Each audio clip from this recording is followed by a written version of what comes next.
We are spiritual beings having a human experience.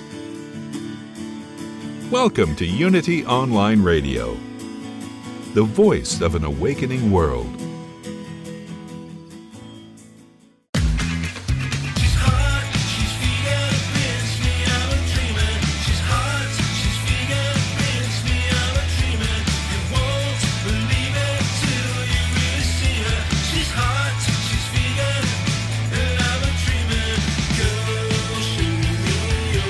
Learn how to eat better, get healthy, and help animals. Welcome to Mainstreet Vegan with your host, Victoria Moran.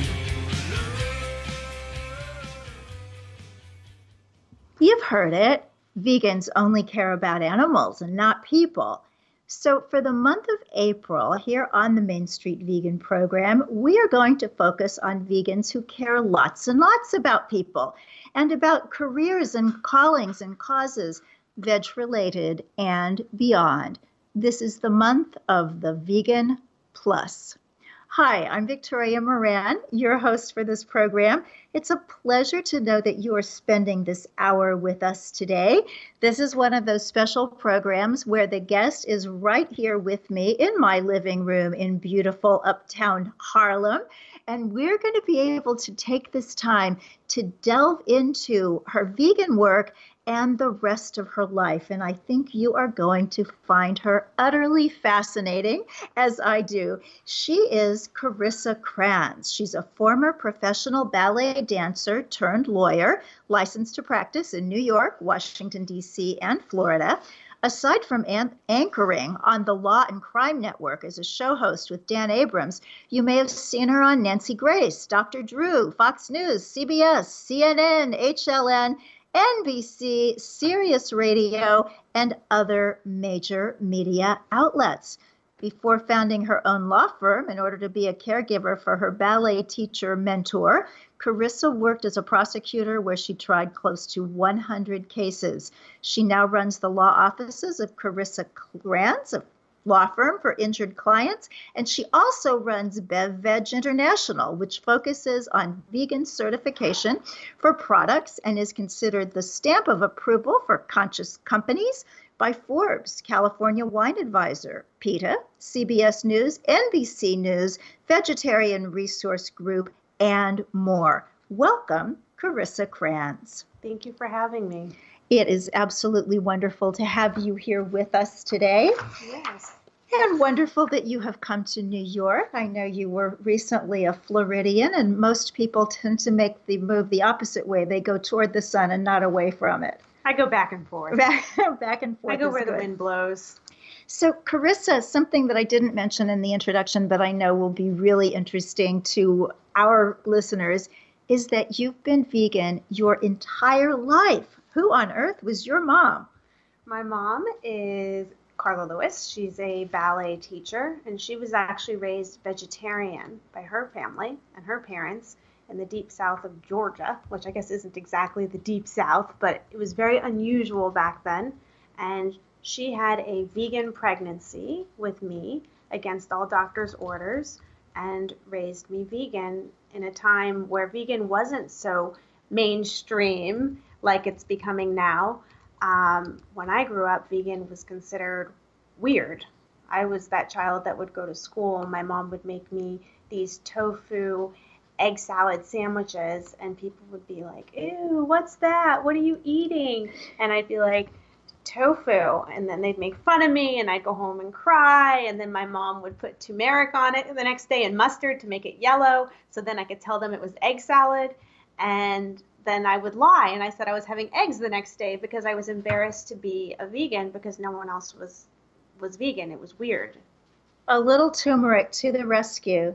Yeah, I remember things like that, raising a daughter who's about your age. The worst thing was that once they sent home from school a checklist saying, we noticed that your daughter's lunch was lacking something from this food group, and they had checked the dairy group. And it was only because that morning, instead of giving her the soy milk that we had back then, which was a little bit brown, I'm sure you remember, but they seemed to think it was, I don't know, semi-chocolate milk or something. And we were fine with that. But one day I got up and made her carrot juice. and she was lacking the dairy group. So, yeah, quite a pioneering thing. I'd love to meet your mom. It's nice to see a shift, in the last 30 years where it's actually the number one Google term in major cities now, the word vegan, and you see the signs on the subway system. And I think, you have your podcast, Mainstreet Vegan. So I think that there's really been a shift where now it's the cool, hip thing to be. Whereas when we were growing up, or your daughter was growing up, it's like we had to fit in at the table. And I think one thing that's really interesting actually to bring up is people now look at me and they go, do you mind if I eat meat? And I'm like, you do what you're going to do. I grew up being judged because I chose not to eat meat. So I'm sensitive to people feeling judged. And I think it's important that people don't feel judged, but that people just understand and become part of the shift. Yes, exactly. So tell us just a little bit about you, Carissa. There aren't many people who have ever made it to the professional level of ballerina. So start with some of that and how you got to do all these amazing things that you're doing today. You're such a Renaissance woman. Thank you. So my mom was a professional ballet dancer, and she danced on Broadway here in New York. And when she had me, she became a ballet teacher because that's what most retired professional ballet dancers do. So I was literally born into the ballet studio. And when I was an infant, she would put a blanket down in the studio and I'd be crawling around while the music was playing. So I really was born into the whole world of ballet, and it's just, I never left it. It's a passion of mine. It's taken major dedication and focus and life skills, but it's something that I have done my entire life, all throughout law school. I got a master's in journalism as well at Northwestern, and I danced when I was in law school at the Oakland Ballet, and when I was getting my master's in journalism, I took professional classes at the Joffrey Ballet, and I went to University of Florida undergrad and danced with Dance Alive, which was the professional company in Gainesville. And even today I went to ballet class. So it's something that is part of who I am, and is, it's just part of my soul. It's something I'd never give up. That's beautiful. And that led you to do something that does have to do with our theme for the month, which is vegans caring about all others, human others, animal others. You did something rather remarkable for your ballet teacher. Tell us about that. Okay, so I trained with Joan Miller, who ran the Palm Beach Ballet Center for 57 years in Lake Park. She was like a second mother to me, or a grandmother, and her life was ballet. And when my mom moved, my parents had divorced, my mom moved me and her to Jupiter, Florida. I took ballet class where my mom was teaching. And Miss Joan, always thought that I had the world of potential, and she gave me free ballet my whole life. I was on scholarship. And that just, I always find myself when I'm in the studio. There's something about some people find meditation and yoga. Some people find it. For me, ballet was always my meditation. It was my safe space. So I danced with her until college. I had felt like I had let her down when I didn't go dance with American Ballet Theater or go to Juilliard like I could have. But a decade later, when I graduated law school, I heard when I was in ballet class, my mom's class, that she was down the street in a nursing home because she had Alzheimer's. So I didn't really know what had happened. I was kind of removed, and I assumed that Miss Joan would be okay because she always had thousands of people around her. She had parents and students and teachers, but the reality is she never got married. She never had kids. She was an only child. Her parents were dead, and when she no longer served her, quote, life purpose anymore because she couldn't teach ballet anymore, her whole life crumbled when she started to lose her mind. So what does that mean? It means that she lost her studio because she could no longer run the business or pay the rent. Her home was foreclosed. She had like 1 million animals in her house, dogs and cats. She was into rescues. They were all confiscated and taken to animal control. Everyone in her life just sort of took from her, and her life was thrown away. And no one was there to really care for her or properly place her or be an advocate for her because I don't think anyone really knew how. And she didn't really have that.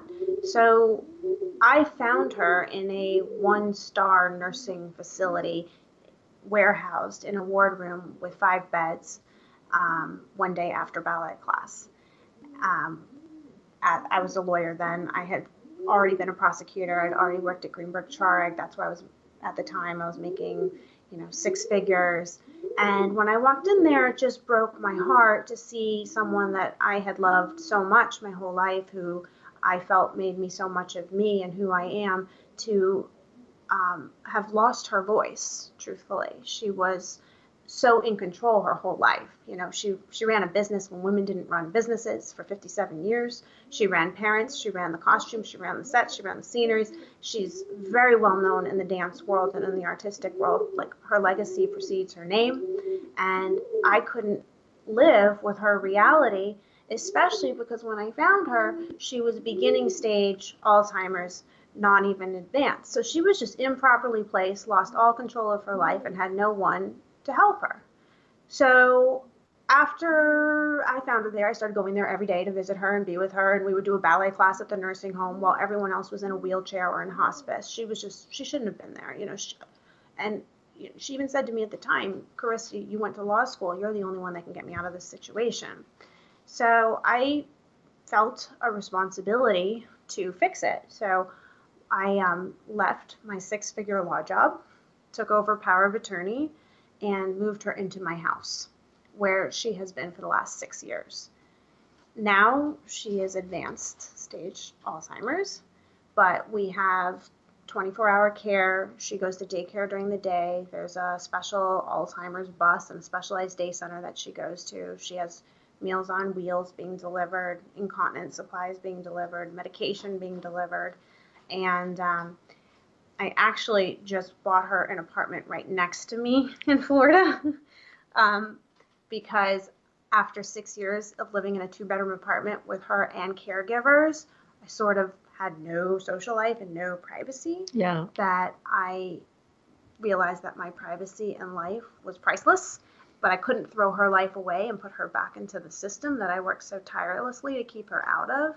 That I believe in karma, and I felt like there was a unit that went for sale right next to me, and they dropped the price like $40,000, so I lowballed it, and they accepted. So I was like, okay, it's meant to be. So her and caregivers literally just moved into their own place right next door that was just remodeled for them, and but we're still doing it. And because of her, I left the 6-figure law job where I was at Greenberg Traurig, which is a top global law firm.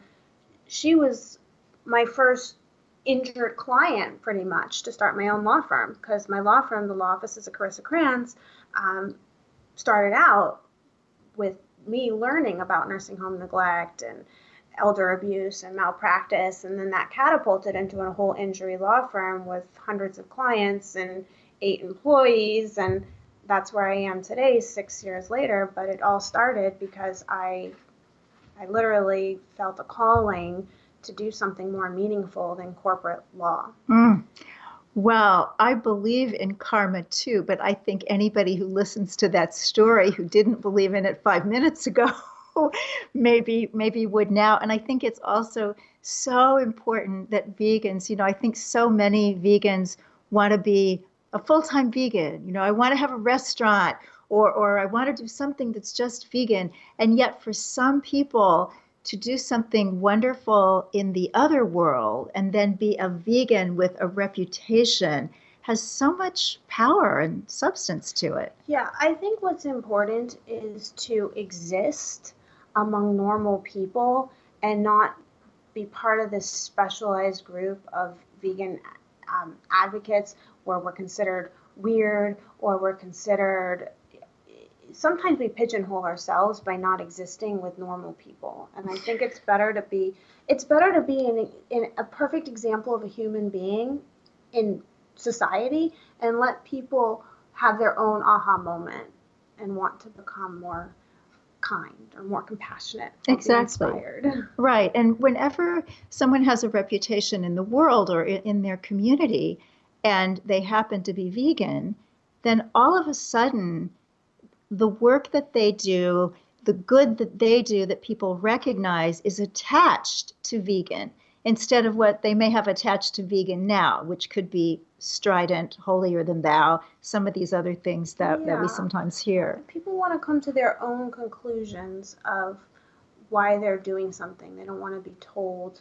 If they're told to do it, it rarely lasts. Mm-hmm. But if they come to it on their own and they make the connection themselves, it usually has staying power. Yeah, I think you're absolutely right. And we also want to know that when we eat wonderful food from a wonderful supermarket or restaurant, or drinking wonderful drinks from any of these places, that they are indeed vegan. And that's something very important to you, so that you have started a remarkable new business. Tell us about that. Okay, so the new business is called BevVeg International, and I'm the founder and CEO of that. And what BevVeg is it's a vegan certification company that is managed by my law firm. And why is that important? It's important because right now the law does not set out a single standard for vegan. And the way the law is actually is very deficient per many vegan standards. For example, the FDA and the USDA don't require disclosures of incidental or quote, insignificant ingredients. How do you define an insignificant ingredient?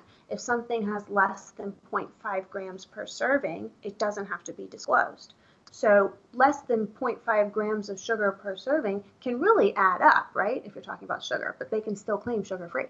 So for a vegan, if there's less than 0.5 grams of an animal product or byproduct, I still think a vegan would want to know that there's an animal byproduct or source ingredient in there that exists. So we created a certification seal that's trademarked, the BevVeg logo. We have one for drinks and one for other products, and it's trademarked worldwide.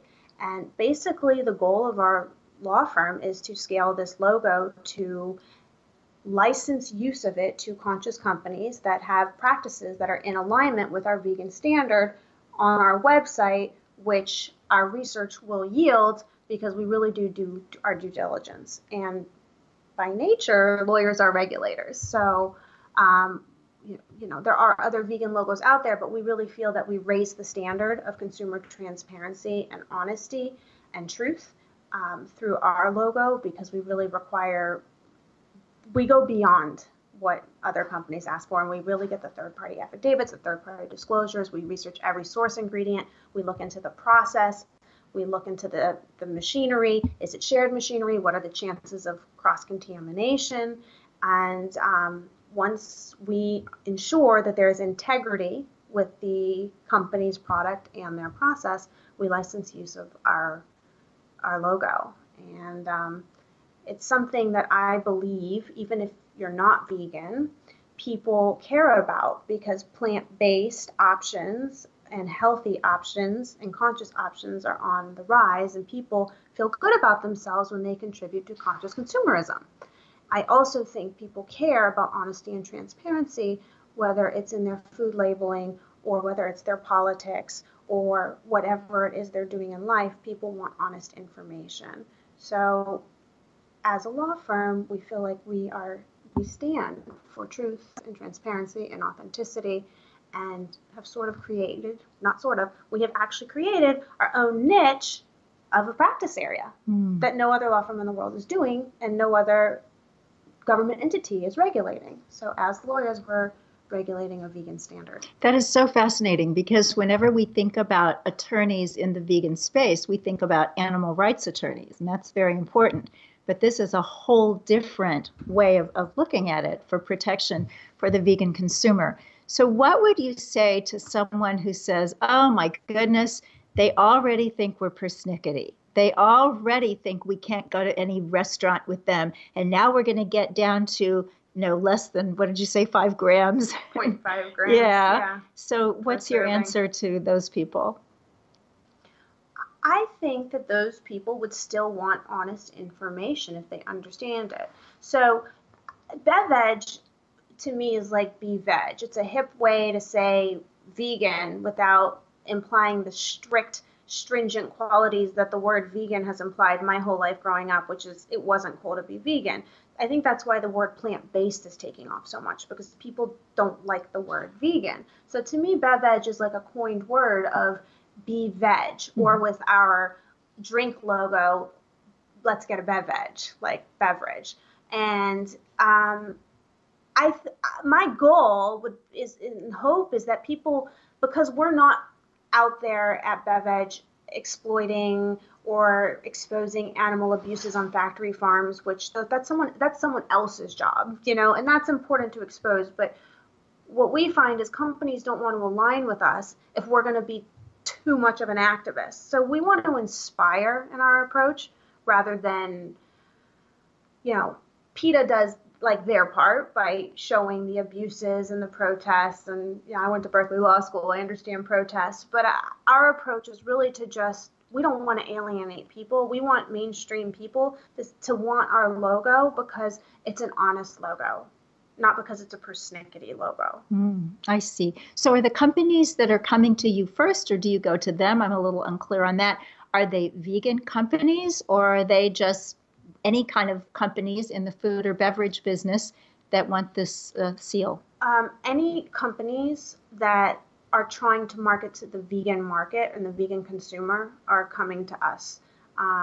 We were last week just on the cover of Vegetarismo magazine in Spain, which I didn't even know about until we had a Google alert come into my email, as the BevVeg logo is the prestigious logo that Spain needed, was the literal interpretation of what they said in Spanish. And for me, that's exciting. I mean, today we were contacted by a Spain beverage company, and they're going to certify one of their wines. I think it's important to also note we have a free app for the consumer where they can look, and it's just in any app store on Android or iPhone. It's BEVVEG, and you can search the app for any alcoholic beverages and find out if it's vegan certified, not vegan, or they claim to be vegan, and that is constantly being updated based on information that we either learn or as we certify them vegan. And just for people that are unaware, what can make a wine or a beer not vegan? Yeah, that's a good question. A lot of people think that wines, for example, are just grapes, or, but unfortunately wines, beers, and liqueurs can be filtered through animal parts. For example, isinglass, which is fish bladder, gelatin, cow's elbows and knees and horse hooves. They could add sugar, or they could call natural charcoal, which is bone char. Crustacean shells could be used as a filtration or clarification method, or an additive, which is the skeletons of a fish. And there are many other things which you can see on the BevVeg website that might be added to alcoholic beverages that we look into that would make it non-vegan.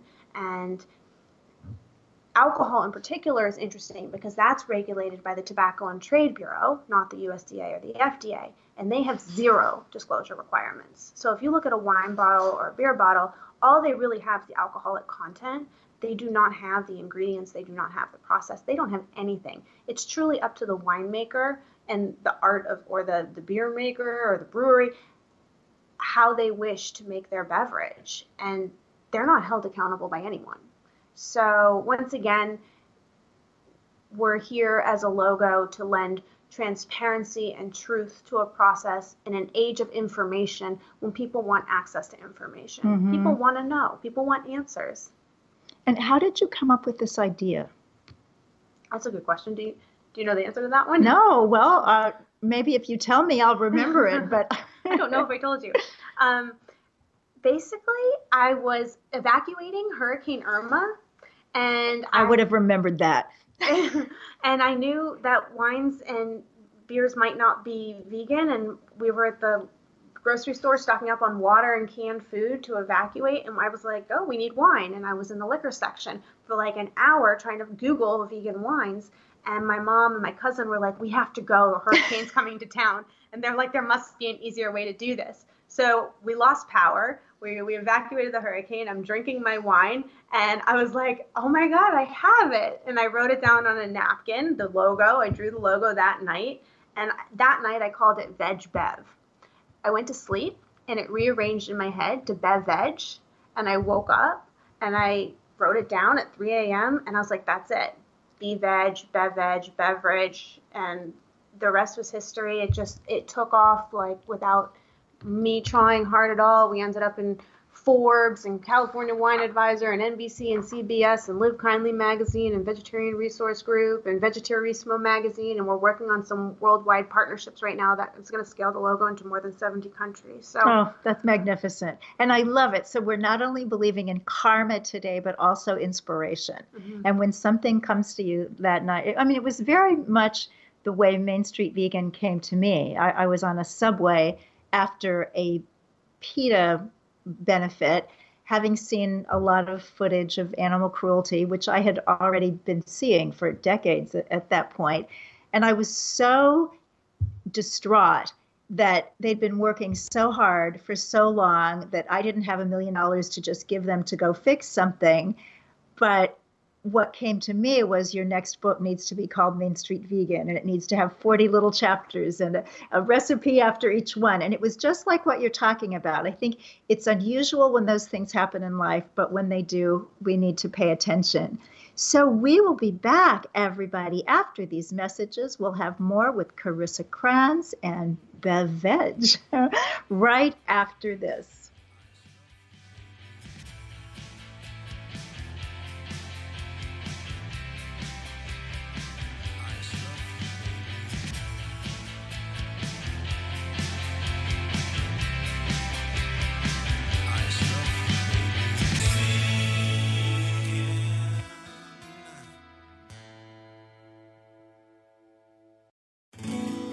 We are spiritual beings having a human experience.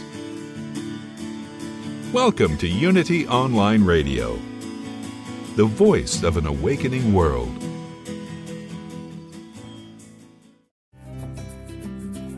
Unity Online Radio is bringing the message of unity to thousands of spiritual seekers around the world. If you enjoy our programming, we invite you to support it by visiting unityonlineradio.org and clicking on Donate Now. Help us continue to provide inspiring content to everyone. Thank you for your support. Here's a Unity Mindful Moment with Eric Butterworth, taken from the live lecture, A Course in Practical Metaphysics. Healing is the experience in our life of coming out of the darkness into the light, getting out of the confusion of human consciousness into the allness which is always present. But the allness of infinite life is present even within the illness. So God is not a healer. He doesn't look down upon you and say, well, you're sick, but you're a good person and I like you very much, so I'm going to take this illness away from you. God doesn't take illness away from anybody, nor does God put illness into anyone, which belies a lot of traditional religious thought too. We talk about, well, suffered to be so, it's God's will, and I guess it's my place to accept it. The will of God must always be the ceaseless longing of the Creator to express itself in that which has created.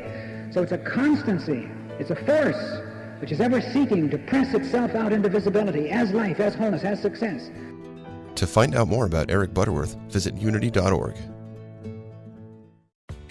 Discover the path to wealth with May McCarthy, May 17th to 19th at the Art of Living Retreat Center in the beautiful Blue Ridge Mountains of North Carolina. May will share her 7-step daily practice to achieve goals in every area of your life, including your finances, career, and relationships. A best-selling author, angel investor, and entrepreneur, May has been building highly successful businesses for over 35 years. You can achieve your dreams. Go to artoflivingretreatcenter.org to find out more. Did you know Unity has published a new book by Eric Butterworth?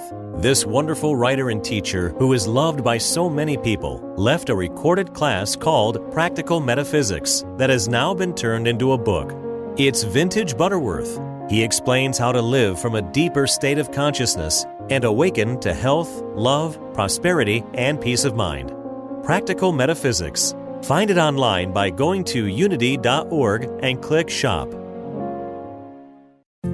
Find the truth within yourself that heals, reveals, guides, and transforms. Tune in to Reverend Galen McDowell every Wednesday at 10 a.m. Central for Truth Transforms. Take a deep dive into the practical aspects of New Thought teaching, starting with forgiveness, spiritual healing, prosperity, and more. Reverend McDowell welcomes some amazing guests, and topics can range from reincarnation to the Bible to science. Big plans to join the show here on UnityOnlineRadio.org. Call now with your question or comment. 816-251-3555. That's 816-251-3555.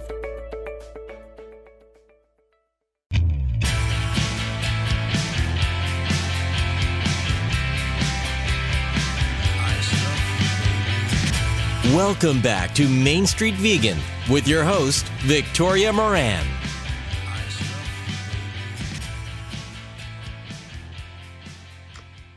Hey everybody, welcome back to the program. A couple of announcements before we continue.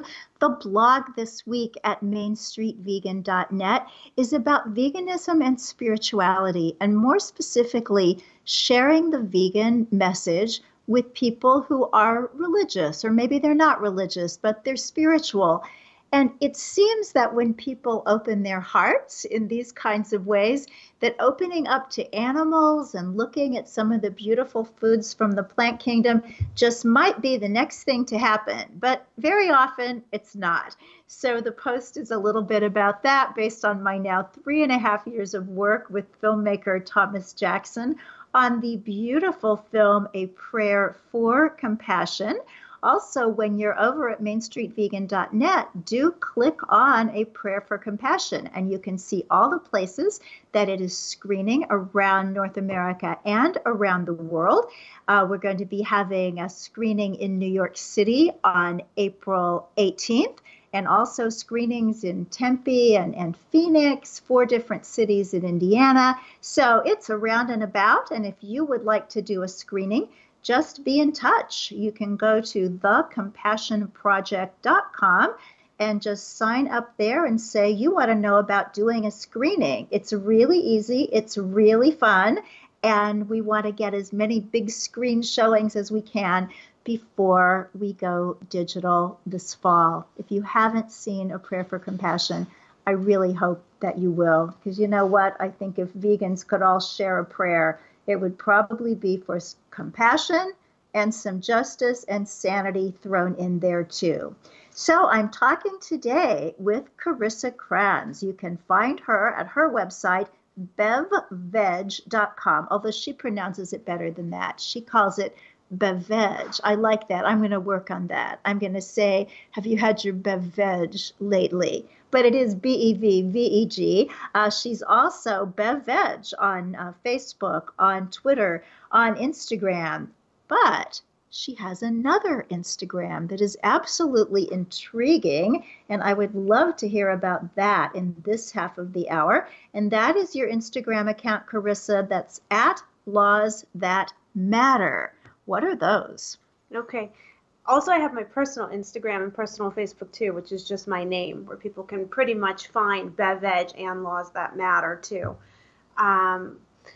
So at Laws That Matter is an Instagram account right now that is full of inspirational quotes that's teasing the book that I'll be coming out with, which will be called The Laws That Matter. And what are the laws that matter? I'm a lawyer, and I have realized in practicing law and in practicing life that human law is an intended version of higher laws, universal laws, and spiritual laws. And we live in a law-based universe, and when we understand how to practice these universal laws and principles, our lives will work out. And that we all have access to these universal laws and principles, no matter our level of education.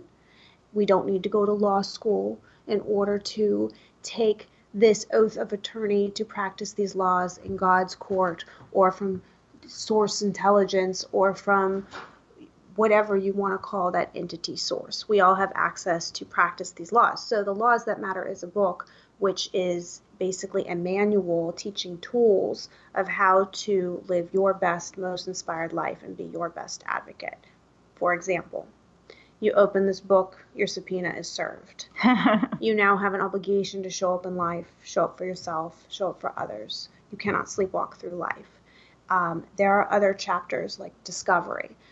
So this is a book that people would say, oh, it'll be in the self-help section. I don't even like self-help because that implies something's wrong with you. I think it's self-discovery.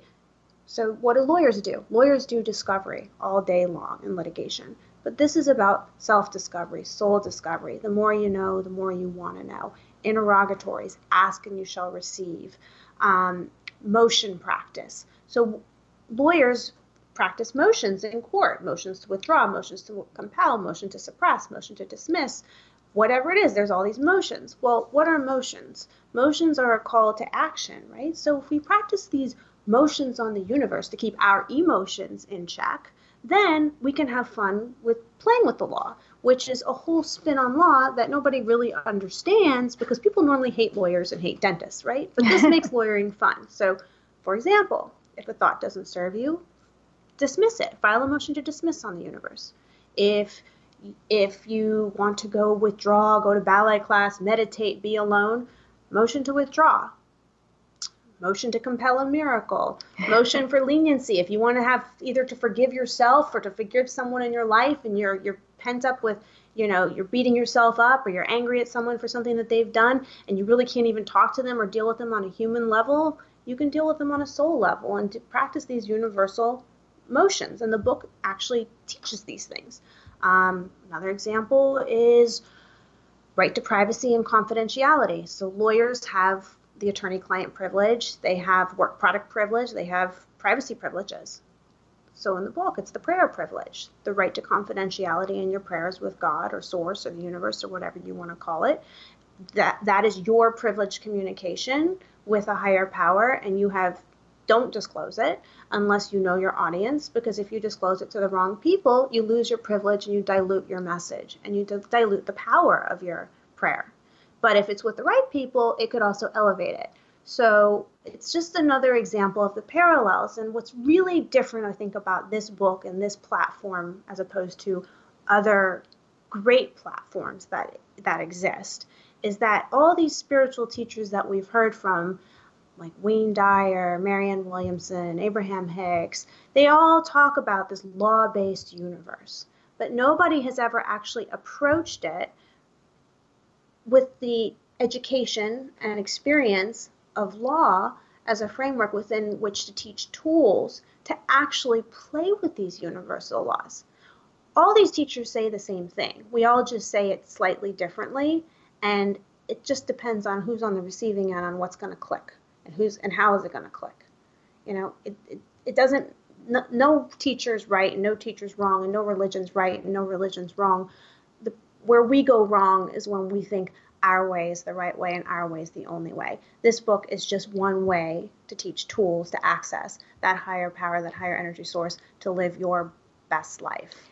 So how did this part of you develop? You talked about the ballet came through your mother and then this other wonderful teacher. The veganism was also your mother. Where did the spirituality enter in? It's also a good question. So my mom did this Buddhist chant by my bedside every day growing up when I was a child. And the chant is Nam-myoho Renge Kyo. And I always just did that in my head growing up because I heard it and I figured it was this miracle mantra that would work. So if I had to go take an exam or I was going on a date or I had something going on in my life that stressed me out, in my head I would chant this mantra. So I had actually written my book and I didn't do any dedication or forward yet. And I was at a friend's house and she wanted to smudge the energy to clear it. And she said to me, what do you do or say when you want to smudge energy to clear out negative energy? And I said, I don't really know what you're supposed to say. I think it just depends on your intention, which by the way, in my book is mens rea. That's the power of intentions, right? So when you have in law, it's always about the element of a crime is based on intent. So I think the same thing when you're smudging your space, when you're trying to make a wish, it's all about setting your intention. But I said to her, but my mom would smudge her house and she would say this chant, Nam Myoho Renge Kyo. And my friend said, well, what does that mean? And I was like, my goodness, I went to law school at Berkeley. I have all this education. I was on law review. I passed the bar exam in 3 states. I have no idea what this mantra means. I was never even curious. I just trusted it. So I turned to Google. Trusty Google. It literally means, verbatim, I dedicate my life to the wonderful mystical laws of the universe. I got the chills. I was like, I just wrote a book on universal laws and principles. And while I took a vow as to be the oath of attorney in 3 different states, and I took this oath of attorney, I took a vibrational vow as a baby when my mom, basically from the day I was born, was doing this chant by my bed, where I dedicated my life to the law of karma, the law of cause and effect, the mystical laws of the universe. And originally I was calling my book, it's the laws of the universe. But when I started to explain the book to people, they were like, well, what does that mean? It was just too much of the laws of the universe. I'm like, well, it's the laws that matter. They're like, that's your title. Yeah. And I'm like, you're right. It breaks it down. So I really think spirituality is something just like veganism I was born into and I developed into it. I think ballet has made me more spiritual. It's a very introspective activity. And I think I've always just been this way. Things happen in your life, and if you pay attention, which my book will talk about as evidence of the universe, signs and synchronicity is evidence of the universe. And if you pay attention and you weigh your evidence, it will lead you to your next best thing, whatever that is. If you don't pay attention to the evidence, you're against universal flow, and your life is not you're going to struggle. But if you pay attention, you will be guided. And sometimes you have to let the universe take care of the details. Mm-hmm. Oh, that's beautiful. So why do you think, Carissa, that relatively few people in the kind of eclectic spirituality world, some people would call it New Age, whatever we want to call it, why are there not more vegans there? My pause, right? Yeah, that's a pause. I think everyone just has their own process. I think spirituality is a process. I think every human being on this planet, no matter how highly evolved or enlightened we may seem or sound, or even how good we are at maybe downloading information or having source intelligence give us this nudge of something we should do with our life, like you said you did with this podcast, or BevVeg came to me. I think the point is that we're all here to learn, and we're all here evolving and growing. And, even with my book, I can write about these principles, but I'm human. I get anxiety, and I'm not so great at saying motion to dismiss, and oh my goodness, it's just gone. It's not. It's like we're human. So I think, just because we have spiritual teachers who might not be vegan, I would assume if we had a conversation with them that they would say that they're aware of maybe the higher intelligence of that way, but that they're just not there yet. And that's part of what makes them human and enlightened, because they can just admit that, that's just not where I'm at this phase. And I think everyone needs to honor where they are in their life. And it would be great if we were this compassionate, kind planet that inflicted no harm and no suffering on any being. But as much as you would want that, or I would want that, or some, people that live and breathe the vegan movement might want that, the reality is we're just inflicting harm on ourselves, because we're going to frustrate ourselves because we're not going to be able to force that on the world. So we're better off just accepting where we are at, accepting where people are at, and continuing to live an inspired existence where people will want to be part of our movement. Well, I hope that we inspire people really, really quickly. It just seems the suffering has gone on for so long. I wonder which of the laws that matter you would think of as applying to veganism. Law of equality. Tell us about the law of equality. It's in the book. I basically address it just in a paragraph, though, because I don't want this book to alienate people that can be part of a shift. Mm-hmm. And I think that whether you choose people, it's like the chicken or the egg. Do you become kind because you stopped eating meat, or do you stop eating meat because you're kind? If people can start to become conscious and be part of a shift, they'll start to make a connection. But, the law of equality, I wrote this book like a year ago. I haven't reread that chapter, but I'm in the editing process. But it's, basically in the law, you can't discriminate. It's strict scrutiny against those that have the same, gender, race, religion, sexual orientation. Animals are sentient beings. They have a consciousness, just like someone that might have a different skin tone or a different religion or a different sex or gender. And I think the key is honoring that we all have the right to exist here. And just because they don't speak our language and they don't have a voice to stand up for themselves in our court of law, that's why there are people like you and the other animal law attorneys that are part of the vegan movement who have a voice for these animals. And if it's not necessary for us to eat them, I don't think we should be choosing to eat them. Other animals in the circle of life, I guess, have no choice. And that's something that I can't even watch a kill on TV or a safari. I can't watch that. But we have a choice. I had a wonderful ethologist on a few years ago, Mark Beckoff, and asked him about carnivorous animals and what do we do with that reality. And he said, just so gently, he said, that's unfortunate, but it's the turn that evolution took.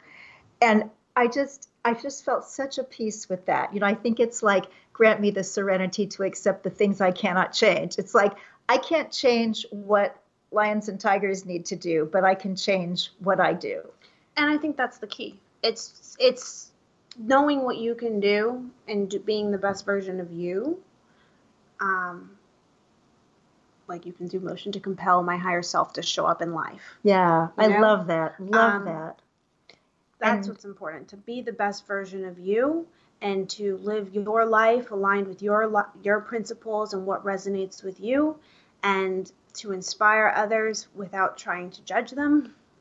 Sometimes it's tough, I'm sure. It's really tough. What's interesting to me, like when I'm thinking about people who are vegan or people who are on the road to vegan, and how much patience and admiration I have for people who are kind of surprising vegans, like people that you wouldn't think would find this appealing. But then there are some other people who, because of their spiritual qualities, their intellectual capabilities, I'm sometimes just standing in the back of the room thinking, but this person, how can this person not open up to this? But then I also remind myself that there are things that I haven't opened up to. And, I think it's just that whole, that quote, I'm not a human being having a spiritual experience. I'm a spiritual being having a human experience. I think I'm definitely a spiritual being having a human experience. I mean, life throws things at you. And even if you know how to, or you should be doing something differently, there's that human side of us that just battles it. And that's really where we have to come into our own self-acceptance and the law of surrender and the law of allowing. And these doesn't mean that because you know what you're supposed to do, that you know how to actually let go and do it. That's part of the human experience. That's part of the human dilemma. That's why we're so complicated. Well, you can get some of these laws early. The book is not available yet, but on Carissa's Instagram account, Laws That Matter, you can see beautiful little memes every day of some of these different laws and how they apply to us. And you can also share them with some of your Unity friends if you're listening through Unity Online Radio, because you are a Unity person. Hey, to you and to other people who maybe have friends who love Wayne Dyer or love Marianne Williamson, and you can send them some of these kinds of spiritual goodies from somebody who happens to share your veganism. So, Carissa, let's just move here in our last few minutes from all of the lofty, spiritual and vegan kinds of ways of being to something that's more down to earth, and that is television. And lots of our listeners are doing amazing things in the vegan world. They have opportunities to be on television. Others have become their own television entities with YouTube channels and the like. So you have had a lot of experience on TV. Help us out. Give us a little media coaching. How do we do TV or YouTube and do it in a really powerful, effective way? Okay, so I do have a background in doing, started out doing the Nancy Grace show and went to Dr. Drew and Fox and CNN and then hosting a crime show with Dan Abrams on the Law and Crime Network here in New York. And that was another reason, by the way, how I got into Laws That Matter. I don't love talking about law and crime, and that's what TV requires you to talk about. I felt like I had a responsibility. If you're good at articulating a message, I think it's important to be responsible in the message that you're conveying. So it's wonderful that the listeners are responsible in their message and in their meaning. So I think that the biggest tool would be to be really confident, really articulate, mean what you say, have conviction, and you need to find platforms where you can get the message out there that's not just a niche. You need to get to a mainstream platform. So, for example, when I did, I remember I did a Nancy Grace show, and there was this awful crime story in a trailer park where this 7-year-old boy went in and got a gun out of his trailer home and shot the dog of the 5-year-old girl because she wouldn't let him pet it. He went and took the gun and shot the dog. And Nancy Grace and all the lawyers were talking about how, with the crime that existed. And I took that opportunity to say on national television, well, there's a bigger problem here. A 7-year-old boy was taken out hunting with his dad at like the age of 5 and taught how to shoot a gun. So this kid is taught to have zero respect for life in general, and it's just a toy to him, like, oh, I didn't get my way, I'm going to shoot the dog and kill it. So, I took that as an opportunity to honestly, I got some social media backlash from people on that because people love hunting. It's a sport.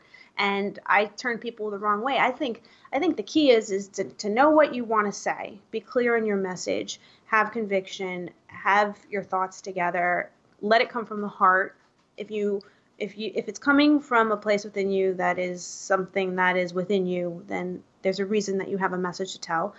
And if you have an opportunity to make it go mainstream in some way or to infiltrate, is really what we need to do. Mm-hmm. We need to infiltrate our messages in mainstream in order to compel a planet that's kinder and more compassionate in their approach to all life. That's great advice for television and real one-on-one communications. The old joke, how can you tell if somebody's vegan? Don't worry, they'll let you know. But I think we need to be letting people know by our general approachability and this aspirational nature of our lives. I think that vegans ought to be more vibrant and energetic, not only because we're eating great food, we're not being bogged down with all the cholesterol and saturated fat and lack of fiber, but also because we're not taking in that fear and pain and suffering. And so if there's something going on in our lives where we're not putting those positive messages out into the world, I think we need to. And I think sometimes with activists in particular, it's so easy to prioritize the activism and put one's own needs on a secondary basis. But the activism is going to be worth so much more if you're taking care of yourself and really shining your light. Exactly. I think activism is great. That's some people's approach. It's never been mine. I think it's partly because I was so ostracized growing up for just being the way I was that I'm just now coming in, like now I'm in my own and I'm comfortable to do it. And I use the opportunity to let people know I'm vegan. Like if I'm in ballet class and someone's like, oh my gosh, you're such a great ballet dancer, or you have the perfect ballet body and your muscles, like, how did you do that? And I'm like, I don't know, I'm vegan.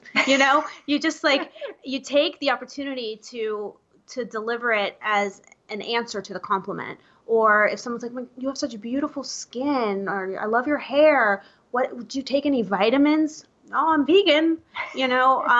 Just you take every opportunity you can to feed a compliment with the solution. If it's an honest solution. Yes. Looks like the dogs are trying to end the show. Yeah, there's a little vegan pardon. When I do this show by myself, I have a little room and I can close the door and keep everything really quiet in the background.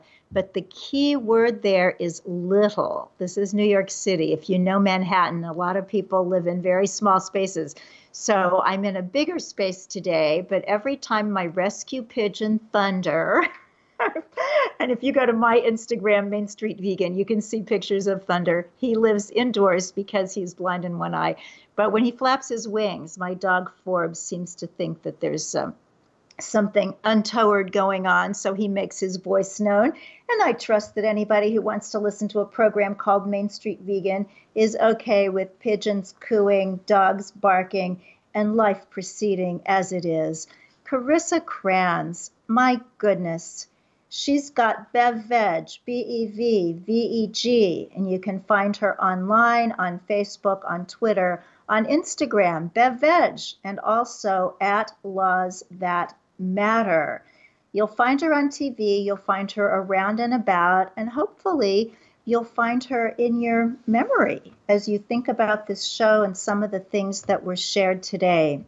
As we proceed through this month, we are going to be talking with all sorts of amazing people who care about people, who care about animals, who care about this planet, and that pretty much describes you too. Thanks for listening. Thanks to Unity Online Radio and our engineer, Jeff Comfort. God bless you. Eat your veggies.